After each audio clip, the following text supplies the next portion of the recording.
Hello friends, মিঠুর পাকশালায় আপনাদের সবাইকে স্বাগত। আজ আমি একটা আলু ও হাফ কাপ চালের গুঁড়ো দিয়ে ভীষণই টেস্টি একটা রেসিপি আপনাদের সাথে শেয়ার করছি। এই জন্য প্রথমে গ্যাসে একটা কড়াই বসিয়ে দিয়েছি, তাতে 2 চা চামচ পরিমাণে সর্ষের তেল নিয়েছি, ওই সাথে হাফ টিস্পুন পরিমাণে দিয়ে দিয়েছি এখানে গোটা জিরে। গোটা জিরেটাকে একটু তেলের মধ্যে ভেজে নেব। জিরেটা যখন একটু হালকা ভাজা ভাজা হয়ে আসবে তখন এখানে দিয়ে দেবো গ্রেট করে নেওয়া আদা হাফ টিস্পুন পরিমাণে। ওই সাথে দিয়ে দেবো দুটো ছোট ছোট কাঁচা লঙ্কা, ছোটো টুকরো করে কেটে রেখেছিলাম সেই কাঁচা লঙ্কাটা। এরপর আদা ও কাঁচা লঙ্কাটাকেও একটু তেলের মধ্যে ভেজে নেব। এর সাথে এটাকে বেশ কিছুক্ষণ ভেজে নেওয়ার পর এখানে দিয়ে দেবো একটা আলু, মিডিয়াম সাইজের একটা আলুকে গ্রেট করে, আলুটা খুব ভালো করে জল দিয়ে ধুয়ে জলটা আলুর খুব ভালো করে বার করে আলুটাকে তুলে রেখেছিলাম, সেই আলুটা এখানে দিয়ে দিলাম। আলুটা আমি খুবই একটা বেশ পাতলা গ্রেটার দিয়ে, ছোট ছোট ছিদ্রযুক্ত গ্রেটার দিয়ে গ্রেট করেছি, তাই এটা খুব তাড়াতাড়ি সেদ্ধ হয়ে যাবে। সেজন্য এটাকে খুবই পাতলা পাতলা করে একটু গ্রেট করে নিতে হবে। তো দেখুন, আলুটা দেওয়ার পর 2 মিনিট পর্যন্ত মিডিয়াম ফ্লেমে একটু তেলের মধ্যে এটাকে ভেজে নেব। এই আলুটা খুবই পাতলা পাতলা করা আছে, ভাজতে ভাজতে আলুটা খুব ভালো মতো সেদ্ধ হয়ে যাবে। তো দেখুন, আলুটাকে প্রায় 2 মিনিট পর্যন্ত মিডিয়াম ফ্লেমে একটু ভেজে নিচ্ছি। আলুটা যখন একটু ভাজা ভাজা হয়ে আসবে তখন এখানে আবারও কিছু মশলা দিয়ে দিচ্ছি। তো সবার প্রথমে এখানে দিয়ে দেবো হাফ টিস্পুন পরিমাণে এখানে লবণ। তো পুরো রেসিপিতে যতটা লবণের প্রয়োজন হবে পুরো লবণটা একই সাথে দিয়ে দিলাম। লবণটা দেওয়ার পর খুব ভালো করে একবার মিশিয়ে নিচ্ছি। তো দেখুন, আলুটা এখন অর্ধেকের মতো প্রায় সেদ্ধ হয়ে এসেছে। নাড়তে নাড়তে এইভাবে আলুটা খুব ভালো করে ভেজে নিতে হবে, তাহলে টেস্টটা খুবই ভালো হবে।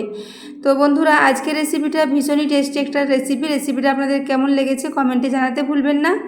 তো দেখুন, এরপর আমি এখানে দিয়ে দিচ্ছি হাফ টিস্পুন পরিমাণে 1/4 টিস্পুন পরিমাণে একটু হলুদের গুঁড়ো দিয়েছি, হাফ টিস্পুন পরিমাণে ধনে গুঁড়ো দিলাম। ওই সাথে দিয়ে দিলাম প্রায় 1 চা চামচ পরিমাণে এখানে কসুরি মেথি। তবে কসুরি মেথির পরিবর্তে আপনারা কুচনো ধনে পাতার ব্যবহার করতে পারেন। এরপর সমস্ত মশলা দেওয়া হয়ে গেলে আবারও এটাকে কিছুক্ষণ একটু ভেজে নেব, যাতে মশলার কাঁচা গন্ধটা চলে যায়। তো এরপর এটাকে খুব ভালো করে আবারও প্রায় 1 থেকে 1.5 মিনিট পর্যন্ত ভেজে নেব। তারপর এর সাথে কিছুটা জল মিশিয়ে নেব। তো এখানে আমি একটা আলু নিয়েছি, ওই সাথে এখানে প্রায় হাফ কাপ পরিমাণে জল দিয়ে দেব। তো দেখুন, আলুটা এখন খুব ভালো করে মশলার সাথে মিশে গেছে। এরপর এখানে দিয়ে দিচ্ছি জল। তো দেখুন, এখানে প্রায় হাফ কাপ পরিমাণে জল দিয়ে দিলাম। জলটা দেওয়ার পর সমস্ত কিছুর সাথে খুব ভালো করে মিশিয়ে নেব এবং এটাকে আবারও 2 মিনিট পর্যন্ত মিডিয়াম ফ্লেমে একটু ফুটিয়ে নেব। তাহলে আলুটা আবারও খুব ভালো মতো সেদ্ধ হয়ে যাবে এবং মশলাটাও খুব ভালো মতো এর সাথে মিশে যাবে। তো দেখুন, এরপর এটাকে খুব ভালো করে নাড়াচাড়া করে মিশিয়ে নিলাম। তারপর গ্যাসের ফ্লেমটা মিডিয়ামে রেখে এটাকে 2 মিনিটের জন্য একটু খুব ভালো করে ফুটিয়ে নেব। এটা যখন খুব ভালো মতো ফুটে সমস্ত কিছু খুব ভালো মতো সেদ্ধ হয়ে আসবে তখন এখানে দিয়ে দিতে হবে চালের গুঁড়ো। তো আমি এখানে প্রায় হাফ কাপ পরিমাণে চালের গুঁড়ো নেব। একটা আলুর সাথে এখানে হাফ কাপ চালের গুঁড়ো যথেষ্ট। আপনারা যদি বেশি পরিমাণে তৈরি করতে চান সেক্ষেত্রে 2টো আলু দিয়ে প্রায় 1 কাপ পরিমাণে চালের গুঁড়ো দিলেই হয়ে যাবে। তো দেখুন, এখানে মেজারিং কাপ মেপে হাফ কাপ পরিমাণে চালের গুঁড়ো দিয়েছি, ওই জন্য জলটাও এখানে প্রায় হাফ কাপই দিয়েছি। তো এরপর এটাকে গ্যাসের ফ্লেমটা এখন লোতে করে দিয়ে খুব ভালো করে এই আলু ও মশলার সাথে চালের গুঁড়োটাকে মিশিয়ে নেব। এটাকে মিশিয়ে নিতে খুব বেশি টাইম লাগবে না, 2 থেকে 3 মিনিটের মধ্যে এটা খুব ভালো মতো মিক্স হয়ে যাবে। তো দেখুন, ক্রমাগত নাড়াচাড়া করতে করতে এটাকে একটু মিশিয়ে নিচ্ছি। তো বন্ধুরা, আজকের রেসিপিটা যদি ভালো লেগে থাকে তাহলে অবশ্যই একটু বন্ধুদের সাথে শেয়ার করে দেবেন এবং রেসিপি ভালো লাগলে একটা লাইক করতে ভুলবেন না। তো দেখুন, এইভাবে ক্রমাগত নাড়াচাড়া করে এটাকে রেডি করে নিচ্ছি। তো বন্ধুরা, আজকের রেসিপিটা আপনারা ব্রেকফাস্টে বা টিফিনে বা এটাকে বিকেলের দিকেও স্ন্যাক্স হিসেবে ট্রাই করতে পারেন, খেতে ভীষণই ভালো লাগে। এটাকে আপনারা সকালে ব্রেকফাস্টে যে কোনো ডাল সবজির সাথে সার্ভ করতে পারেন, খেতে ভীষণই ভালো লাগবে। অনেকটা বেশ কচুরির মতোই টেস্ট আসবে, যেহেতু এর সাথে আলু দেওয়া আছে।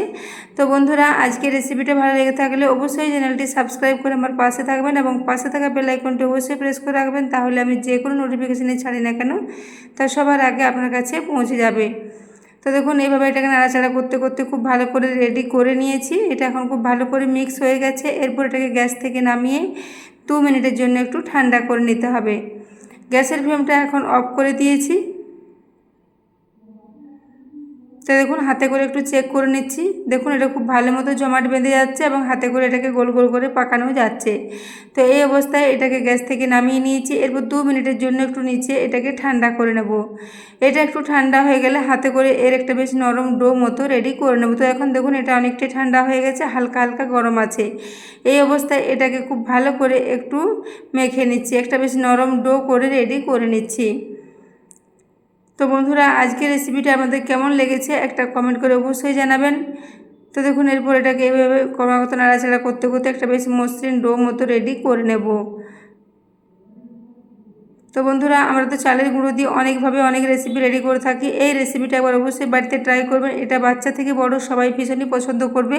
এটাকে যদি বাচ্চাদের টিফিনে দেওয়া হয়, বাচ্চারা ভীষণই মজা করে খাবে। ভীষণই খাস্তা, ভীষণই মুচমুচে একটা রেসিপি এটা রেডি হয়ে যাবে। তো দেখুন, এরপর আমি এটাকে খুব ভালো করে একটা বেশ নরম ডো রেডি করে নিয়েছি। এরপর এখান থেকে বেশ কয়েকটা লেচি কেটে নেব। তো লেচিগুলো খুব ছোটও হবে না, আবার খুব বেশি বড় হবে না, বেশ মিডিয়াম মতো কয়েকটা লেচি এখানে কেটে নিচ্ছি।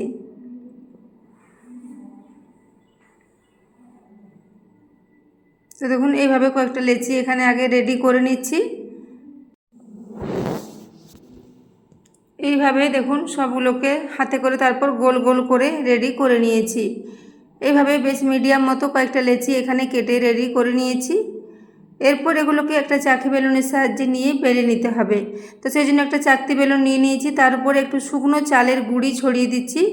চালের গুঁড়ো ছড়িয়ে বেলে নিলে এটা আর হাতে লেগে যাবে না, খুব ভালো মতো বেলাও যাবে। তো দেখুন, এরপর একটা লেচি এখানে নিয়ে নিচ্ছি, তারপর সেটাকে একটু এই চালের গুঁড়োর মধ্যে একটু হালকা করে লাগিয়ে নেব, তারপর এটাকে বেলে নেব। তো তার আগে আমি এটাকে হাতে করে আবার একটু খুব ভালো করে মেখে নিচ্ছি, তাহলে এটা বেলতে সুবিধা হবে। চালের গুঁড়োর এইভাবে রেসিপি তৈরি করতে গেলে অনেক সময় বেলার সময় ফেটে যায়, কিন্তু ফেটে গেলেও কোনো অসুবিধা হবে না। এইভাবে একটু হাতে করে হালকা হাতে চাপ দিয়ে বেলে নিতে হবে। তারপর এগুলো যাতে একই সাইজে রেডি হয় সেজন্য একটু বাটি করে কেটে নিলে এগুলো পারফেক্ট মতো রেডি হয়ে যাবে। তো দেখুন, বেলার সময় একটু সাইডগুলো ফেটে ফেটে যাবে, তাতে কোনো অসুবিধা হবে না। তো এইভাবে আমি হালকা হাতে চাপ দিয়ে এটাকে বেলে নিয়েছি। এরপর একটা ছোট সাইজের বাটি নিয়েছি, বাটি করে এটাকে এভাবে একটু গোল করে কেটে নেব, তাহলে সাইজগুলো দেখতে একই রকম হবে। তো দেখুন, এইভাবে একটু কেটে নিয়েছি। এরপর সাইডের অংশগুলোকে রেখে দিচ্ছি, এগুলো দিয়ে পরে আবারও রেডি করে নেব।